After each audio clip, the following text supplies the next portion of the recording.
Hey, what's going on, guys? Mike here from Arizona, and I'm doing a video here on the proper care of a betta fish. As you can see here, I have several really nice ones that I have in this display case here, which I'm actually currently building a bunch of them, a bunch of these display cases, so I can have all my betta fish housed like this, because it's honestly one of the best ways to display them.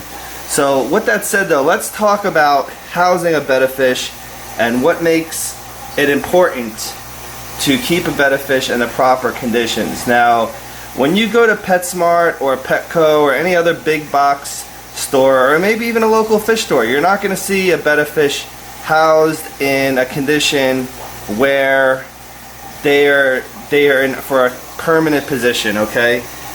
You're going to see it for a temporary position. That one's beautiful. I love this guy.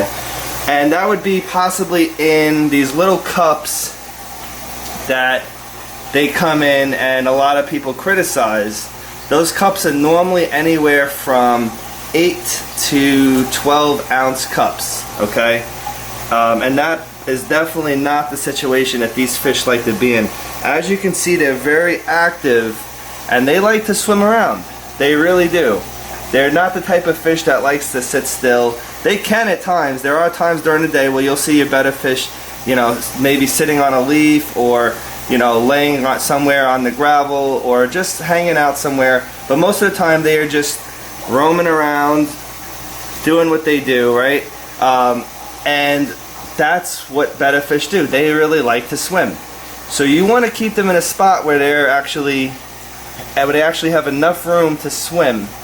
And with that said, you want to start with the appropriate tank size. The appropriate tank size for a betta would be anywhere from 2 gallons at your minimum and bigger. So I'm going to show you a tank that I'm setting up right now for a display for a betta fish, and that is this tank right here. Now keep in mind it's a little cloudy because this is going to be a dirted tank with live plants. And actually, I do have live plants up here, and not all plants require a dirt substrate, which is awesome. So I did very easy plants in here and used the dirt substrate so they'd grow even better. And now it's cloudy because when you set up a dirted aquarium in the beginning, you have to do several days of 50% water changes to get it to be clear, because the small particles, as you can see if we can pick any of them up maybe from the side. See, you can kind of see them. It's hard to focus on them, but there's some small particles that float up from the dirt itself, and you have to get them out and continue to do water change until you have a clear aquarium. It is a little bit of work, but it's a way to have a very foolproof and beautiful planted aquarium, okay? There are many videos on how to do this. I'm contemplating making one myself, but right now this is the way that I did it. And this tank right here is actually a 3-gallon aquarium, okay? It's glass. It has pea gravel and organic potting mix as its base. This is going to be an awesome tank for a display once it clears up and I put my fish in here. But let's talk more about the betta fish. So they need a 2 to 3 gallon tank minimum size. I would say realistically though, if you really want to see a betta fish do what it does best, you know, put it in a 10 or 20 gallon aquarium where I have them here.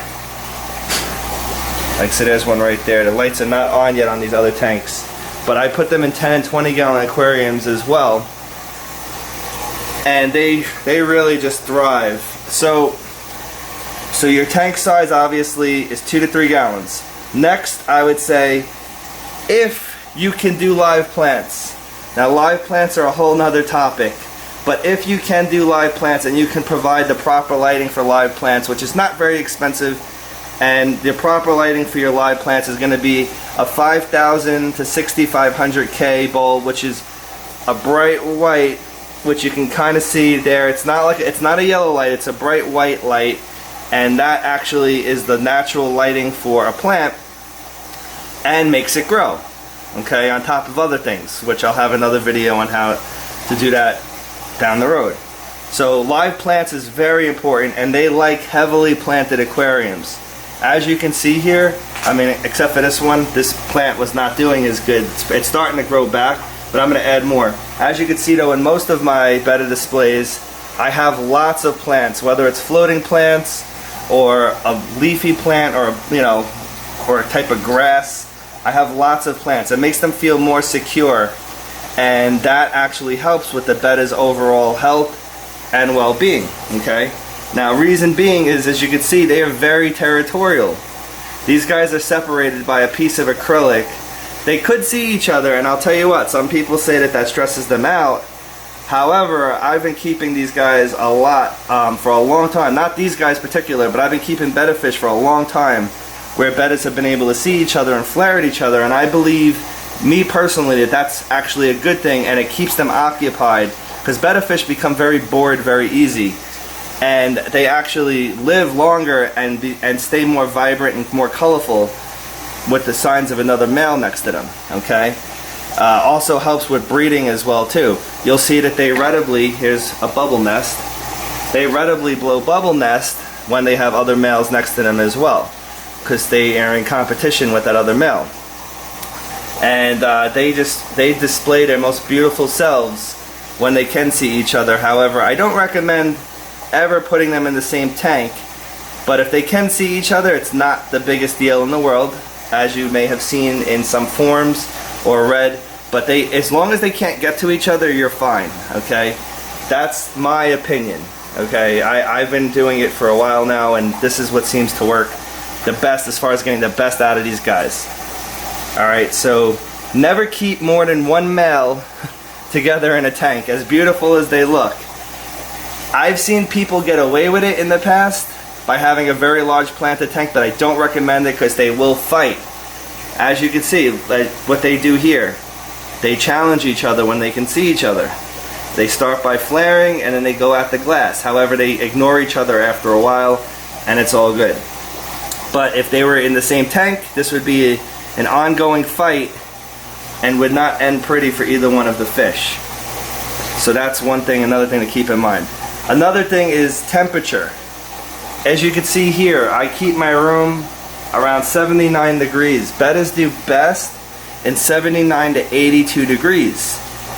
And that is fact. So if you can't provide that type of heat for a Betta fish within your room temperature, you want to get a heater.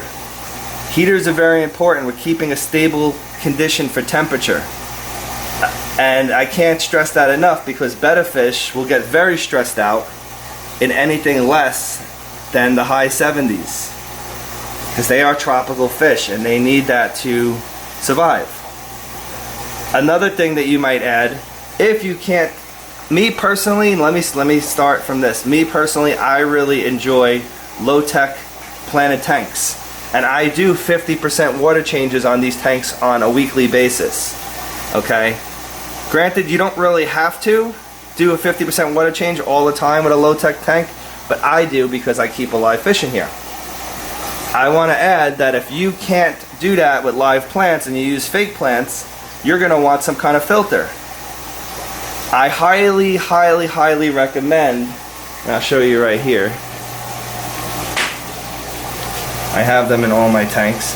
I highly recommend using sponge filters for Betta fish. The reason being is that Betta fish are not very strong swimmers at all. And if you use one of those power filters, mechanical filters, like an Aqua Clear or whatever, now again, you can get away with them with the smaller varieties, possibly putting a sponge over the inlet, but they're not very strong swimmers and they can get sucked up the filter. That's why I recommend using sponge filters.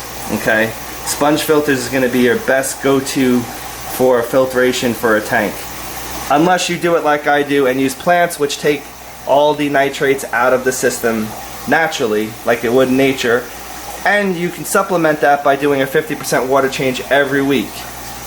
That's going to be key to keeping your Betta fish happy.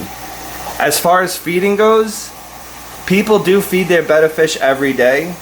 I don't. I feed my Betta fish every other day, and it's just a real small pinch of flake food, or every now and again I will give them some brine shrimp, or I will give them bug bites, and they seem to love that. Those are the real basics about keeping a betta fish. They don't really require much. You can keep them as simple as just, you know, fake plants, gravel, and a light with a heater and a filter, and you're good to go. You can do it as simple or as intricate as you want, and that's what makes them great beginner to advanced aquarist fish. So you're really having a very open variety. Now again, you can keep your betta fish by itself, or you can keep them in the community tanks like I do here. I have, it's going to be hard to see the fish, but I keep platies in this tank. It's heavily planted, and there is a betta fish in here somewhere, I promise you. But you can, as long as you keep a heavily planted tank, betta fish can be very great community fish. A lot of people don't seem to think so, but they do not go after your other fish, and if they do, it's just for their territory. And if, as long as your tank is very heavily planted, your fish will do fine together and they will thrive. I've done all kinds of different types of betta fish with different fish. So I've done guppies and betta fish. I've done platies and betta fish. You know, I've done cories and betta fish. You know, I've done all kinds of different things, and it's worked out. And I can tell you that there's more than one way to do anything. So when you go onto forums and you see that people have a one-track mind, and you know, they're only saying that there's one way to do stuff, you have to be wary of that, because there's always more than one way. The one rule of thumb I would say that don't do is do not put two males together in the same tank, and you should be fine. And if you listen to the basics of what I told you in this video, you will be perfectly fine and be successful keeping any betta fish that you keep in any tank, as long as it's meeting the requirements that I just said. Well, that's my video for today, guys. Thank you so much for watching. Please comment, like, and subscribe, and I'll talk to you later.